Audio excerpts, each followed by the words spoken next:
Hey everybody, TheGrecianThunder here, Andreas for Wax Diabolique number 4. We'll start, I'm going to have some background music playing under this, and we'll start with that record, because it's the only one out of these that came with the download, and I'm up in my man cave up here. But, man, Big Star showed this a while back. And I've just been like eyeballing this, like, should I take the chance? And I'm so glad I did, because this is some choice material, my friends. Secret Stash is the label, and this is their Soviet Funk Volume 1. The whole story is on the back here. But basically, you know, saying how funk music is spread across the world, and even to Soviet Russia.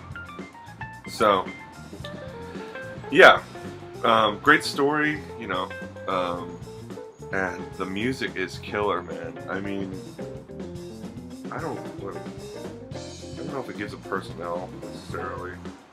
There's no insert. It's really simple packaging. Hold on. I just want to see, because the well, it was all recorded by Pavel Sisoyev, and it's between 71 and 76. But yeah, the drummer on this record is blowing my mind. I just love listening to the drumming, and there's flute throughout too, which is always good. I think the reason I'm attracted to flute is my mom played flute in high school, and she would occasionally play flute for us, me and my sister. Yeah, what a great find, man. Thank you, Fred, for showing this. And you guys will hear how funky. This next one kind of for Fred too, so he can get off my back. But I picked up Serge Gainsbourg, Histoire de Mélodie Nielsen. Masterpiece. Masterpiece! This guy, oh man. I mean, I've heard his music through the years, but like, I'm glad I finally got one of his records. Wow. And like, if there's a theme to the records I'm showing today, with the exception of maybe one, this is definitely music for, you know, for the softer side of me, or the lover, I guess, in me. I think pretty much, without getting too vulgar, any woman would be putty in my hands after listening to these records. Putty. No, not really, but it's really good music, and it even makes me, I mean, the first two records that I've shown here, and, well, pretty much all of them, make me think of the nasty. So, let's see, up next, embarrassingly, I didn't have any of this artist in my collection. Heard them for years, so I figured I'd start chipping away.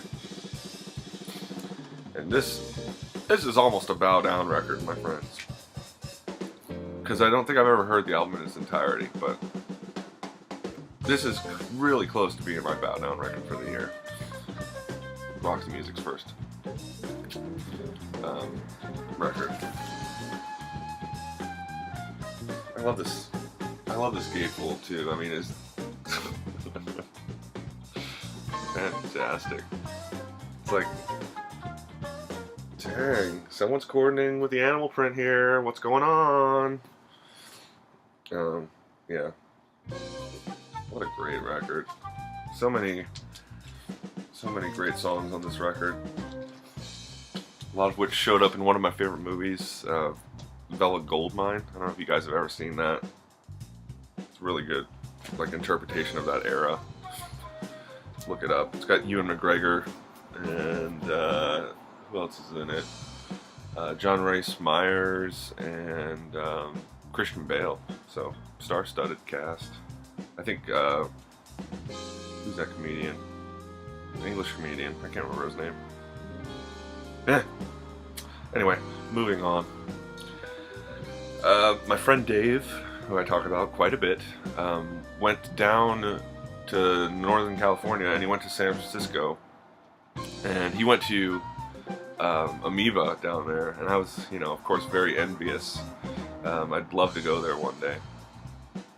Just, I asked him to describe it, you know, like, I was like a fiend, like, what was it like?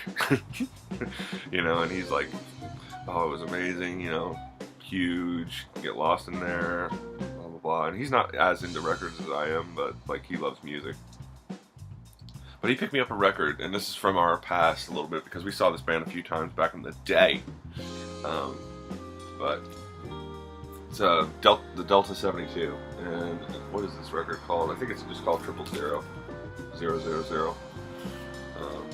And as the outer sleeve suggests, it is in fact on purple vinyl. So isn't that interesting? And it's got a little bit of marbling in it. Isn't that neat? A little marble action. Subtle. Delta 72 is like kind of that rock revival stuff from the late 90s, early 2000s. Kind of soul-based rock. It's got a Greek guy as the front man, so, you know. Automatic for me. It's on Touch and Go Records, and Touch and Go is one of my favorite labels. A lot of good bands have been released on Touch and Go. So yeah, check out the Delta 72. You might like them if you're into that stuff. This was a blind buy based on one of my friends. She lives in Chicago. She really kind of touted this artist, and I think one of you, it might have been MG Foster, maybe, because I think it's more his speed, maybe. I think it was you. Maybe not. Maybe I'm just dreaming. But this record blew my mind, man. And I haven't heard anything like this before, maybe. I don't know, for some reason, it reminded me of like a kind of a trippy Tom Waits in a way. I don't know if that's even a good description, but and the album cover is hypnotic. This is, I think it's pronounced Ganja Sufi, and it's on the Warp label. I know a lot of you guys like that label. And the album is called A Sufi and a Killer. And it's, from what I read, it was produced by Flying Lotus and a couple other people. The Gaslamp Killer and Mainframe are the other two producers. And I think it came out, this guy might be English actually. Came out in 2010 in the States. It's a double album. And I've only listened to one of the records so far, but whew, wow. Man, you guys check out Ganja Sufi. It's good. I don't even know how to describe it. I guess trip hop or something like that. It's not, and he reminded me of Tom Waits, and maybe it was just my state of mind when I listened to it. It didn't sound like he was rapping, because I think it's been described. It was in the rap section, and it's been described as rap or electronic, which there are elements of that. The bass on this record is epic, man, epic. But yeah, I'm gonna focus. I don't know if you can see the labels. They're not really anything. There's just these designs, these little lithograph style designs. But yeah, it's a cool record. And then finally, Joey, Blue ECM, put my dick in the dirt with his video on the Numero Group. It's a label that finds like small labels across the country and the world, grabs up everything and puts out these fantastic either full-length albums or compilations of singles. And yeah, what a great service they're doing by doing that archaeology, you know. But of course, the first one I grab is a bunch of white people. This is number 34, and Local Customs, I think is the series. Lone Star Lowlands. So these are all, this is the second in that series. Mickey Rouse's Lowland operation out of Beaumont, Texas.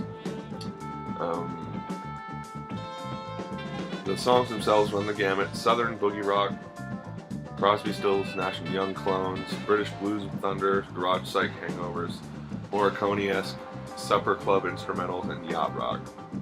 And it's all, yeah. What a great! This is excellent. What a monster of a record. And I just love that whole like undiscovered look of this cover. And most of their covers have that kind of appeal to them. It is a double album, and it does have an epic gatefold. Look at that. Totally awesome. And it comes with, where are you? There you are.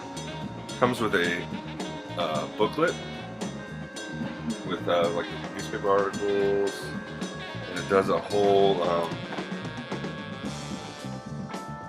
chart here, like who begot who, you know, Boston, the Golden Triangle, and I've yet to read this, but like just some of the pictures and things are great, and I've only given the first LP a listen.